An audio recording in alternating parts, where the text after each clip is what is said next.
எனது பிறந்த நாளை முன்னிட்டு தொலைபேசி வாயிலாக, சமூக ஊடகங்களின் வாயிலாக எனக்கு வாழ்த்து தெரிவித்திருக்கிற தலைவர்கள், குறிப்பாக தமிழ்நாடு முதலமைச்சர் மாண்புமிகு திரு ஜோசப் விஜய் அவர்களுக்கும், முன்னாள் முதலமைச்சர் அண்ணன் தளபதி ஸ்டாலின் அவர்களுக்கும், அண்ணன் வைகோ அவர்களுக்கும், அண்ணன் முத்தரசன் அவர்களுக்கும், தோழர் சண்முகம் அவர்களுக்கும், அண்ணன் ஜி.கே. வாசன் அவர்களுக்கும், அண்ணன் கே.எஸ். அழகிரி அவர்களுக்கும், அண்ணன் ஏ.சி. சண்முகம் அவர்களுக்கும், இன்னும் பல முன்னணி தலைவர் பெருமக்களுக்கும் என்னுடைய நன்றியை உரித்தாக்கிக் கொள்கிறேன். அதேபோல் வாழ்த்து செய்தி அனுப்பியிருக்கிற சூப்பர் ஸ்டார் ரஜினிகாந்த் அவர்களுக்கும் என்னுடைய மனமார்ந்த நன்றியை உரித்தாக்கிக் கொள்கிறேன். தொலைபேசி வாயிலாக தொடர்பு கொண்டு வாழ்த்துக்கள் தெரிவித்திருக்கிற விடுதலை சிறுத்தைகளின் பொறுப்பாளர்களுக்கும், கட்சிக்கு அப்பாற்பட்ட பேர் ஆளுமைகளுக்கும், நண்பர்களுக்கும் நன்றியை தெரிவித்துக் கொள்கிறேன்.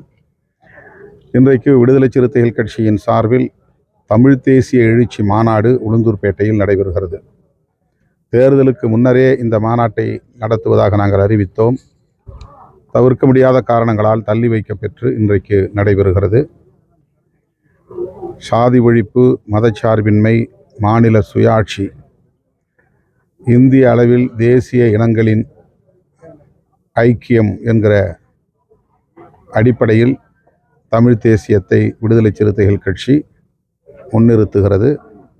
மதவழி தேசியத்திற்கு மாற்று மொழிவழி தேசியமே என்பதையும், அரசமைப்பு சட்டத்திற்கு உட்பட்டு சுதந்திரம், சமத்துவம், சகோதரத்துவம் ஆகியவற்றை வென்றெடுப்பதற்கு மதசார்பற்ற தமிழ் தேசியமே அதற்கான சிறந்த வழி என்பதையும் உரத்து சொல்லுகிற மாநாடாக இந்த மாநாடு இன்றைக்கு ஒருங்கிணைக்கப்படுகிறது.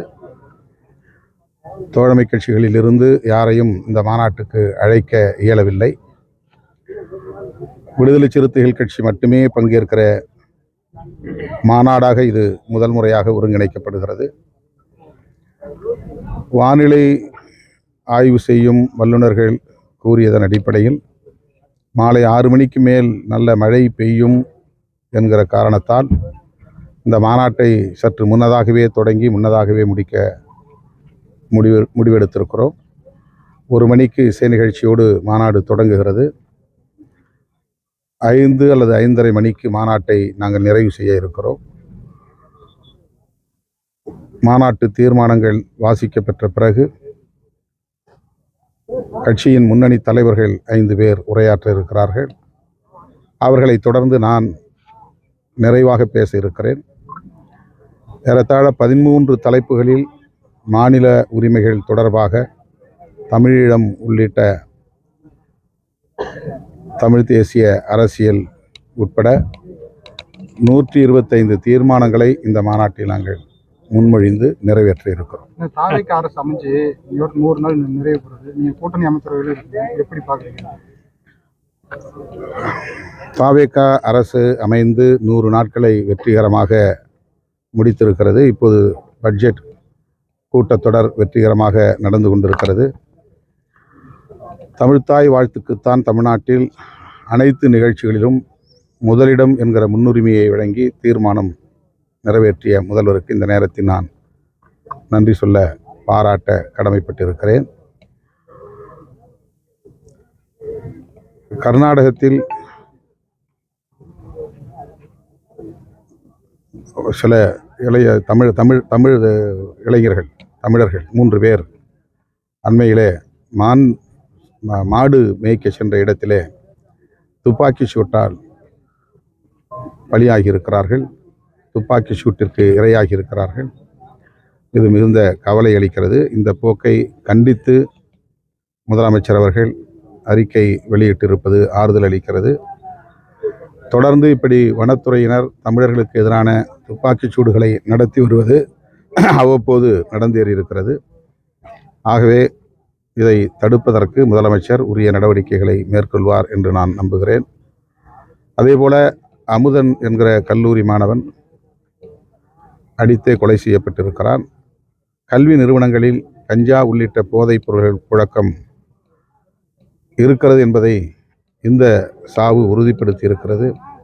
எனவே இது குறித்து விசாரணை நடத்துவதற்கு முதல்வர் ஆணையிட வேண்டும். தொடர்புள்ள யாராக இருந்தாலும் அனைவரையும் கைது செய்து உரிய நடவடிக்கை எடுக்க வேண்டும் என்றும் வலியுறுத்துகிறேன். அதேபோல திருவொற்றூரில் ஒரு மாணவர் கொல்லப்பட்டிருக்கிறார். கல்வி நிறுவனங்களில் மாணவர்களுக்கிடையிலே மோதல், படுகொலை என்று நடப்பது அதிர்ச்சி அளிக்கக்கூடியதாக இருக்கிறது. புதிய இளைய தலைமுறையினரின் பேராதரவோடு ஆட்சிக்கு வந்திருக்கிற நம்முடைய முதலமைச்சர் அவர்கள் இந்த இளம் தலைமுறையினரின் பாதுகாப்புக்காக, நல்வாழ்வுக்காக கூடுதலாக கவனம் செலுத்தி உரிய நடவடிக்கைகளை மேற்கொள்ள வேண்டும் என்றும் இந்த நேரத்தில் நான் கேட்டுக்கொள்கிறேன். இந்த 100 நாள் ஆட்சி அனைத்து தரப்பினராலும் வரவேற்கப்படுகிற ஒரு ஆட்சி நிர்வாகமாக, குறிப்பாக எந்த துறையிலும் ஊழல் இல்லை என்று சொல்லக்கூடிய அளவுக்கு, பொதுமக்களே பாராட்டக்கூடிய அளவுக்கு நடந்து கொண்டிருக்கிறது என்பது இந்த ஆட்சியின் சிறப்புகளில் ஒன்றாகும். சொல்லியிருக்காரு அமைச்சர்கள் வந்து கமிஷன் வாங்குறதா ஒரு 2 to 3% வாங்கியிருக்கிறார். யாரு? அண்ணாமலை சொல்லியிருக்காரு. ஆடியோ ஆதாரம் இருக்கு அப்படின்னு இருக்கு. இப்போது அதாவது கமிஷன் வாங்க ஆரம்பிச்சுட்டாங்க. அவர் வந்து முதலமைச்சரை சந்தித்து உரிய ஆதாரங்களோடு முதலமைச்சருக்கு தெளிவுபடுத்துவது அவசியமானது. அப்படி இருக்குமேயானால் முதல்வர் அதில் கவனம் செலுத்த வேண்டும். அவருக்கும் அவருடைய அரசுக்கும் எந்த வகையிலும் ஊறு நேராதபடி ஊழல் தடுப்பு நடவடிக்கைகளில் உறுதியாக இருக்க வேண்டும் என்று கேட்டுக்கொள்கிறேன்.